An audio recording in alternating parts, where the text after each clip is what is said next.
विदाई समारोह का डेट भी अनाउंस हो चुका है और 23 तारीख को बहुत बड़ा विदाई समारोह इस जेएमएम और कांग्रेस पार्टी की सरकार का है। 5 लाख नौकरी नहीं दे पाए हर साल, बेरोजगारी भत्ता नहीं दे पाए तो हम कुर्सी पे लात ले हम संन्यास ले लेंगे। ये अपने पिता दिशोम गुरु शिबू सोरेन की कसम खा के कहा था। कोई व्यक्ति अपना पिता का कसम खा के वायदे से मुकर जा है कोई क्या? लहर है मोदी की, विकास की लहर है। जब लोकतंत्र के महापर्व में जाओगे ना, जनता एक एक सवाल का जवाब लेगी। अब जवाब इनके पास है नहीं। जोहार झारखंड। झारखंड में जल्द ही विधानसभा चुनाव होने वाले हैं और ऐसे में ये जानना बहुत दिलचस्प हो जाएगा कि बीजेपी की तैयारी झारखंड में कैसी चल रही है। बीजेपी के वरिष्ठ नेता संजय सेठ हमारे साथ हैं जो हमारे सवालों का जवाब देंगे। सर, कैसी चल रही है चुनाव की तैयारी? चुनाव की तैयारी हम कह सकते हैं कि अब 2/3 बहुमत से भारतीय जनता पार्टी के नेतृत्व में सरकार बनने जा रही है और कांग्रेस जो देश की सबसे भ्रष्टतम पार्टी है और जेएमएम जिसने बहुत वादा खिलाफी की और जिसने जितने वायदे किए एक भी धरातल पर नहीं उतारा, सबसे झूठ बोलने वाली पार्टी और मुंगेरी लाल हसीन सपने वाले दिखाने वाली जो पार्टी है, उसका काउंटडाउन शुरू है उस सरकार का। और सूबे की जनता 3.5 करोड़ लोग अब तो प्रधानमंत्री नरेंद्र मोदी का विकास, डबल इंजन की सरकार यहाँ पर चाहती है ताकि इस प्रदेश का विकास हो। तैयारी पूर्ण है और तैयारी हम कह सकते हैं कि हम सब तैयार हैं, झारखंड की जनता तैयार है। विदाई समारोह का डेट भी अनाउंस हो चुका है और 23 तारीख को बहुत बड़ा विदाई समारोह इस जेएमएम और कांग्रेस पार्टी की सरकार का है। विदाई की बात आपने की तो मुझे ये पूछना बहुत ज़रूरी लग रहा है कि भारतीय जनता पार्टी, जिसको हम बाराती कह सकते हैं, वो तैयार है, लेकिन दूल्हा कौन होगा? देखो, ये तो जनता, लोकतंत्र है ना, जनता जो अपना प्रतिनिधि चुनेगी, जो विधायक आएंगे, विधायक अपना नेता चुनेंगे। ना आप सुन सकते हो, न एबीपी न्यूज सुन सकता, ना मैं चुन सकता हूँ। बिल्कुल। लेकिन बीजेपी की एक तरीके की स्ट्रैटेजी हो गई है अब कि वो किसी भी स्टेट में जहाँ पे चुनाव हो रहा होता है वहाँ पर वो अपना सीएम फेस जो है वो रिवील नहीं कर रही होती। महाराष्ट्र में भी नहीं किया गया, झारखंड में भी नहीं किया गया और झारखंड में 3-4 नाम जो हैं वो बहुत आगे चल रहे हैं। आप मुझे प्रोबेबिलिटीज बताओ। देखो, मैं तुम्हें बताऊँ, भारतीय जनता पार्टी में लोकतांत्रिक व्यवस्था से हम चलते हैं, पूरी पार्टी, और उसी व्यवस्था से हम सब चलते हैं। और आप देखो, कार्यकर्ता तैयार हैं और जनता तैयार है। अब तो बहुत जल्दी फैसला आ जाएगा। चलिए, बहुत अंतिम समय में भी मैंने देखा कि बहुत जो बड़े बड़े जेएमएम के नेता हैं वो टूट के बीजेपी में शामिल हुए हैं। फॉर एग्जांपल चंपई जी को आप ले लीजिए, दुर्गा सोरेन की पत्नी जो हैं सीता सोरेन, उनको भी आप ले लीजिए। क्या फ़ायदा लग रहा है आपको इन 2 बड़े नेताओं का बीजेपी में जुड़ने से? चंपई जी तो काफ़ी बड़े नाम हैं, सीएम भी रह चुके हैं। देखो, प्रधानमंत्री नरेंद्र मोदी जी जिन्होंने देश की तकदीर और बदल दी, दुनिया मोदी की ओर देख रही है। मोदी मतलब दुनिया में शांति, मोदी मतलब दुनिया में सौहार्द, मोदी मतलब यूक्रेन रशिया युद्ध को समाप्त करना, मोदी मतलब इजराइल अरब के बीच में जो तनाव उसको ख़त्म करना। ये लोग जो जिस रसोई घर में बर्तन खटक रहे हैं, उन्होंने देखा, अरे भाई ये तो किस पार्टी में हम? कांग्रेस पार्टी के नेता दुनिया के कई देशों में जाते हैं, वहाँ भारत की आलोचना करते हैं, भारत को भला बुरा कहते हैं, तो इस पार्टी में रह के क्या करना? चलो, जो दुनिया की सबसे बड़ी पार्टी है और दुनिया के जो सबसे लोकप्रिय नेता हैं, वहाँ सेवा करने का मौका, देश सेवा करने का मौका और झारखंड की सेवा करने का मौका है।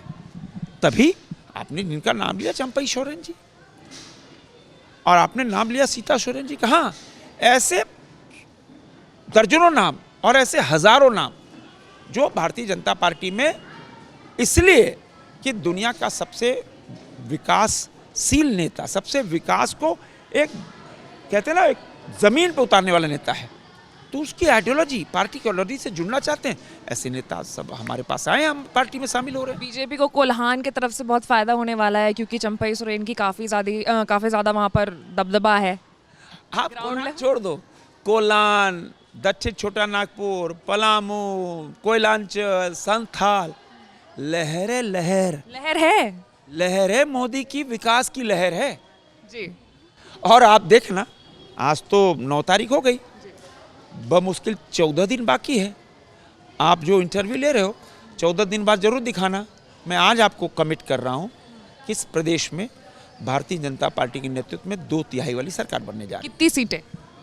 मैंने कहा ना, बहुमत वाली सरकार, 2/3 वाली सरकार बनने जा रही है। नहीं, लेकिन मैं देख रही हूँ कि लोकसभा चुनाव के बाद बीजेपी के सारे नेता जो है वो सीटों का वो जो आकलन है उसको करने से बचते हैं। नहीं, देखो, कोई हम एस्ट्रोलॉजर तो है नहीं, और जो हम सब गांव टोला पंचायत में घूमते हैं दिन रात, पूरा झारखंड के राजनीतिक परिदृश्य को देख रहे हैं, और जो वायदा इस सरकार ने किया उस वायदों पे एकदम, माने आप कहो कि कोई भी वायदा पूरा नहीं किया। युवा आक्रोशित है, 5 लाख नौकरी नहीं दी, बेरोजगारी भत्ता नहीं दिया। इन्होंने ही कहा था कि हम 5 लाख नौकरी नहीं दे पाए हर साल, बेरोजगारी भत्ता नहीं दे पाए, तो हम कुर्सी पे लात मार देंगे, हम संन्यास ले लेंगे। ये अपने पिता दिशोम गुरु शिबू सोरेन की कसम खा के उन्होंने कहा था। कोई व्यक्ति अपना पिता क्या कसम खा के वायदे से मुकर जा है कोई क्या? अरे हम सब पिता की कसम खाते, मानो समझो करना ही है। अब इनसे पूछो, आपने पिता की कसम खा ली भाई, इतना गद्दारी। मैं मिलने वाली हूँ उनसे, मैं पूछूंगी जरूर। अब इन्होंने कहा था कि इन बेटियों को 2-2 हजार रुपया चूल्हा खर्चा दे। पूछो, एक भी बेटी को चूल्हा खर्चा मिला के 2,000 रुपए? इन्होंने ही कहा था, हेमंत सोरेन ने, कि बेटी के शादी में सोने का सिक्का देंगे। सोने का सिक्का तो छोड़ दो, पीतल का सिक्का तो छोड़ दो, लोहे का सिक्का भी नहीं दिया। अब जनता पूछ रही है, कहाँ है 5 लाख, कहाँ 6,000 रुपये बेरोजगारी भत्ता, कहाँ है नौकरी, कहाँ है चूल्हा खर्चा, कहाँ है सोने का सिक्का? नहीं।